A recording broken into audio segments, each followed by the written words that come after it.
All right, today we're going to be learning is how to find the volume of prisms. In this unit, we're going to find out what volume is, determine how to find the volume of a polyhedron, okay, whether that polyhedron is a prism, whether it's a pyramid, a cylinder, a cone, or even a sphere.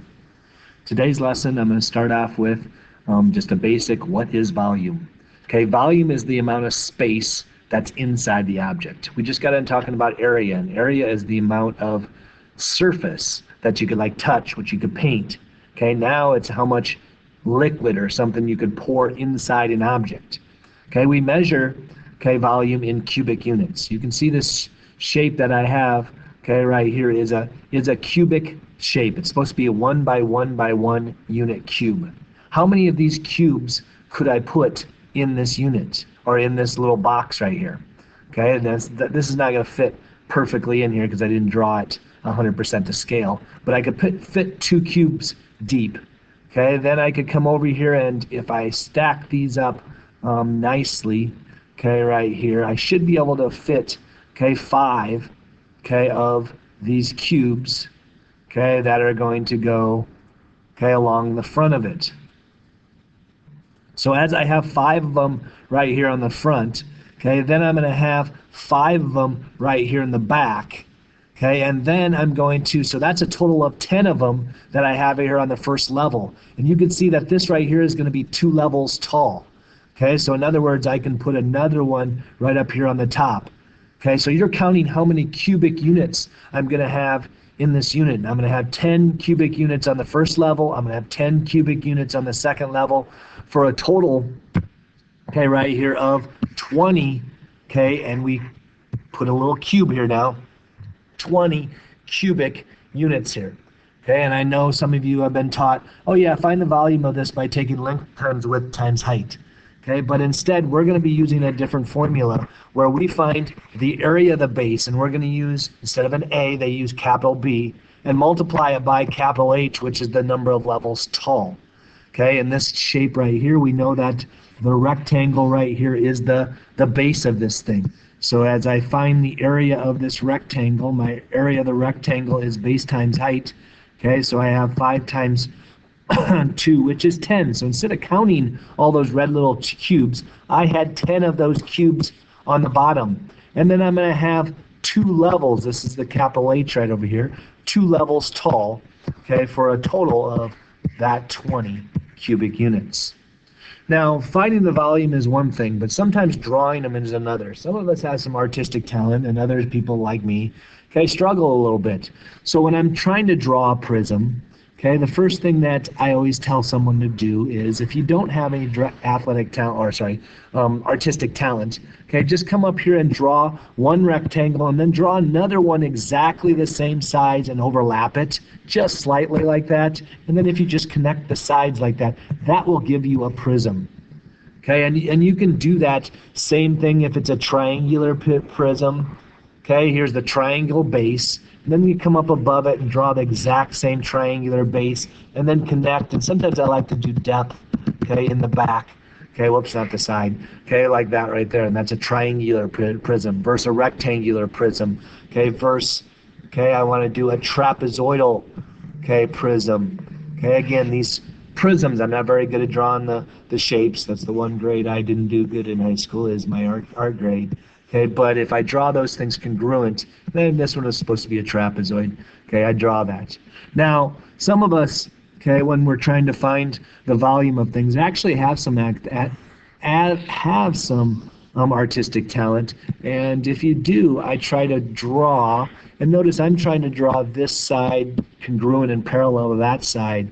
This side right here congruent and parallel to that side right here. So when I come over here and I'm trying to draw this one parallel, I'm going to stop when this side right over here is going to be going to meet, so that they're parallel and congruent. I didn't do a great job of doing that, but then if I draw dotted lines on the bottom, these dotted lines sometimes will help us show depth a lot better than what you saw in this one right here, where you can't see depth as well there as when it's dotted. Okay, but that's when you go about finding the volume of it. Like this one right over here, I told you that volume was take the area of the base times height. Okay, you're going to get 1 point for writing that formula down. Okay, then we come over here and we're going to organize our work. Okay, we got 1 point for drawing a picture of the base. Okay, 1 point. Okay, for writing the formula down. Okay, base times height divided by 2. 1 point. Okay, for coming over here and calculating, okay, that area. So we got 36 divided by 2, which is 18. Okay, so there's my area of the base, which is 18. Okay, then you got to remember you have 5 of these levels tall. In other words, there's going to be another triangle right there, another triangle, okay, right here. 1, 2, okay, another triangle that I have right there, and then the final height triangle right there. I have 5 of those. I didn't draw a very good job, but if I found the area of this first level to be 18, and then I have another 18, and another 18, and another 18, I have 5, okay, of these levels that are going to be tall. The volume of this prism, okay, is going to be 90 cubic centimeters. And again, you're trying to put, okay, those little cubes, okay, that I had drawn, okay, you're still trying to stack those little cubes in it. And the number of cubes that I can stack in this shape, okay, would be 90 of those things. Okay, now as I continue on here, on this next one, the one thing you've got to watch out for here is sometimes the prism isn't stacked, okay, so that the triangle, okay, right here is on the bottom, and then it stacks up. Sometimes you have to envision it. Well, can I find the area of the base? The base is always located in a prism, the 2 congruent parallel faces. Okay, now why do I say that? Because I will have many of a student calculate the base, okay, as being that rectangle on the bottom, and then try to figure out how high it is. Okay, well, in this problem right here, okay, our base is going to be our triangle. Okay, so I'm not going to give you points for drawing the polyhedron. If you can do that, great. Okay, but what I will give you points for is, okay, I want to organize my work. Okay, and that's going to be the key as I do this unit right here. Okay, I'm going to give you 1 point for drawing a picture of whatever you think is the base. Okay, now in this problem right here, they gave us that the base of this thing, because I know it's a triangle and it's base times height divided by 2. So I know little b is 6. Okay, notice I put a little b there because that's the base, okay, of the triangle. But I have to find out, okay, this height, okay, right there. But if I give you that this is 40 degrees, okay, you should be able to use this right triangle, okay, that I have with a 40-degree angle, that height, okay, and, okay, knowing that this was an isosceles triangle, this is going to be 3 units right here because an isosceles triangle's altitude bisects the base. So with that said, we can use some trig. We have tangent of 40 degrees equals h over 3.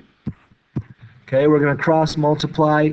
H is going to equal whatever 3 times tangent of 40 degrees is. I'm doing that in my calculator right now. Tangent of 40, okay, is 0.8390. Multiplying that by 3, and I come up with a height, okay, that is 2.51. Okay, now I do have to round that. I think I got 2.52, okay, when I did round that. That has allowed me to put in my height, okay, into there, and I should be able to then, okay, calculate, okay, my area. Okay, and my area of that thing comes out to 7.55. Now that's the area of just the base. Now remember, okay, if I draw this thing back, there is going to be 12 of these levels, and again, my artistic talents are not the best right here, but there's going to be 12 of these things high if I stood that thing on end. Okay, so, okay, I have volume equals capital B times capital H. Again, you're going to get a point there. Okay, obviously I got a point right here for the area formula, got a point for finding the area, okay, got a point right over here for calculating the height, and now we got to plug in our 7.55, Okay, multiplying that by 12 levels tall. Okay, and that will find out, okay, my total volume of this triangular prism. This is called a triangular prism, is 90.62. And the label on this is cubic units. Please don't say that's centimeters cubed, because it's not centimeters cubed. It is the cubic, just like I drew back here in this problem, okay, right here. I drew cubes, and that's why I said they were cubic units. Okay, well, here on this last problem, I have cubic centimeters that were stacked up on this thing. In fact, I have 90.9 or 62 of those cubic units. The last example that I'm going to do, okay, right here, deals with what we call oblique. Okay, oblique prisms. What an oblique prism is a prism that is not standing up at a 90-degree angle. Okay, these first couple ones that I had, okay, right here, these things were standing straight up, okay, so the height went straight up in the air. Okay, this one right here went straight back. If I would have stood it up, it would have been what we call a right prism. Okay, oblique means that it's tilted. Now, I will show you this in class, but envision that I had lots and lots of pennies that I'm stacking on top of each other. The volume of this shape is not going to change just because I tilted it a little bit. Sorry for that interruption. So what we have is we have to find out the volume of this thing, okay, right here, and we're going to, okay, use, okay, our area of the base, okay, which the area of this base is going to be a circle. Okay, and we have 4, and remember we have pi r squared. Okay, and we have 4 squared, which is going to be 16 pi. And you're more than welcome to do the decimal answer here. But the main thing I wanted you to realize is volume does not change whether it's oblique or whether or not it is a right prism. The volume is going to still take this 16 pi, and this part right over here, we have to find out what is the height. And that right there is going to be considered the height, okay, of this shape.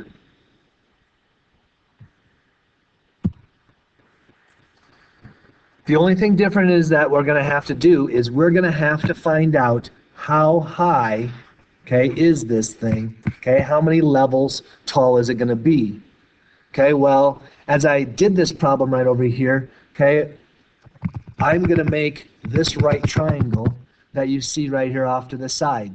And this right triangle, okay, that I have right here, we know that its hypotenuse is 10, and I told you, and you can barely see it right now, that this thing is going to tilt at a 70-degree angle. Okay, so it's 70 degrees, okay, off of horizontal. Okay, so that'll help us find that height right over here by using sine. So we have sine of 70 degrees is going to equal, okay, our height, okay, the number of levels tall over 70. Okay, put that over 1, cross multiply, h equals, okay, sine of 70, okay, which I type in sine of 70 in my calculator, and I get 0.9397. Okay, multiply that by 10, and I have my height, okay, to come up to be 9.40, okay, when I round it. Okay, so there is the number of levels, okay, that I have, okay, tall there. Okay, that is the height of the shape.